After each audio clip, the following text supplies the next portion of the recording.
let me start by saying a few words about how I came to develop an interest in this topic by way of defining the title and the scope of my remarks.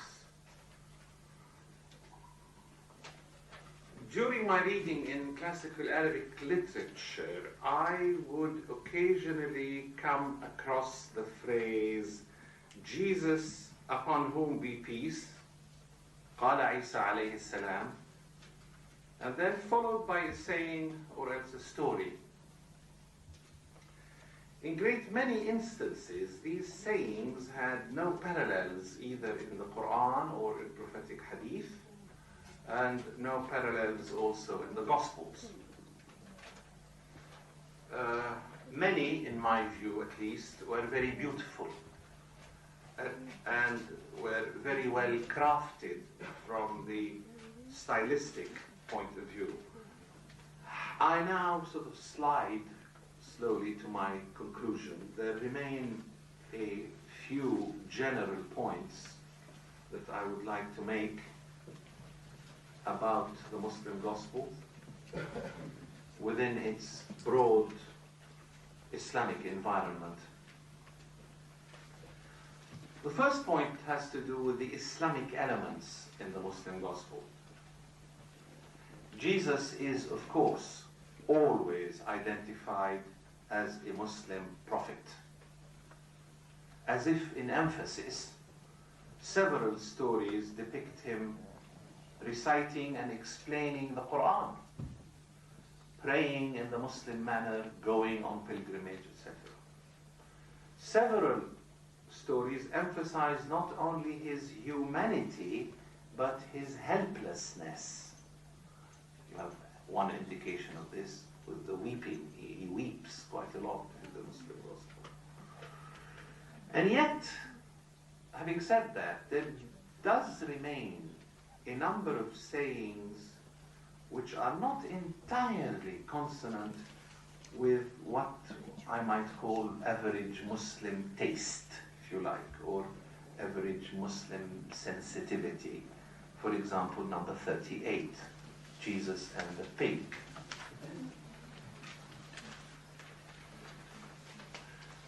There's even a story which I have not included here, which reproduces his last prayer on the cross. And another one which is a story where Jesus affirms to someone in a dream that he was indeed crucified. The story goes, this man had a dream and he saw Jesus peering from behind a cloud or something, and he said, "Oh, Spirit and Word of God, were you really crucified?" And Jesus says, "Yes."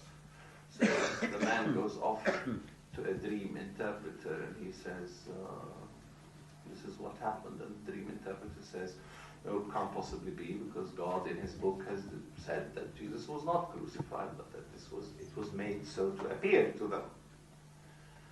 Indeed, the interpretation of the dream, I'm very sorry to tell you, is that you will be crucified.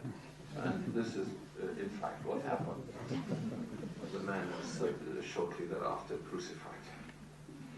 So, in a sense, the point I'm trying to make is that even though he is a Muslim creation, once created, he maintains a certain distance from the strict orthodoxy of his creators. The second point is perhaps a more theological point, and this has to do with the relevance of the Muslim gospel for the study of comparative religion. This Muslim gospel is, after all, a compound image. It's a composite. It is transmitted and filtered in a particular environment. But even if this image, or images rather, of Jesus are thought of as a kind of artificial creation, he nevertheless seems to me to be a very unusual instance perhaps a unique instance of the manner in which one religion reaches out and, so to speak, borrows the spiritual hero of another religion in order to reinforce and to expand and to enrich its own piety. Now, quite apart from what this may tell us about contacts between Christianity and Islam across history, it may well have something to teach us about how religious cultures in general interact and enrich themselves and learn to coexist. For here is an instance of how Islam adapted itself to Christianity, how it interacted with Christianity, how Islam, if you like, adopted Jesus, gave him a new home and a new image. But an image which, I would argue, adds a new dimension to our historical understanding of his impact and stature. By taking Jesus into Islam, the Muslims enriched Jesus, but they also enriched their own piety. And mentioning coexistence, I think, brings me to really my final point. This process of interaction appears to me to mask a deeper religious and theological reality, namely the need that Christianity and Islam have for complementarity. The Jesus of the Muslim gospel may be a Muslim creation. Nevertheless, he remains a towering religious figure in his own right. He remains a figure who easily, almost naturally, rises above two religious environments. He's a kind of synthetic figure. The environment that nurtured him and the environment that adopted him.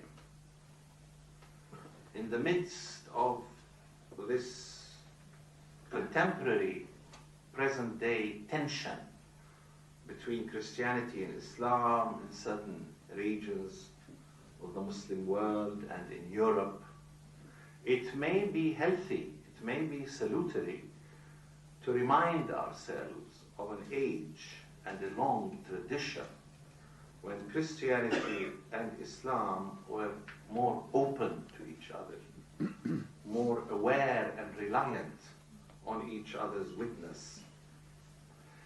In his Muslim habitat, Jesus becomes an object of intense devotion and reverence and love.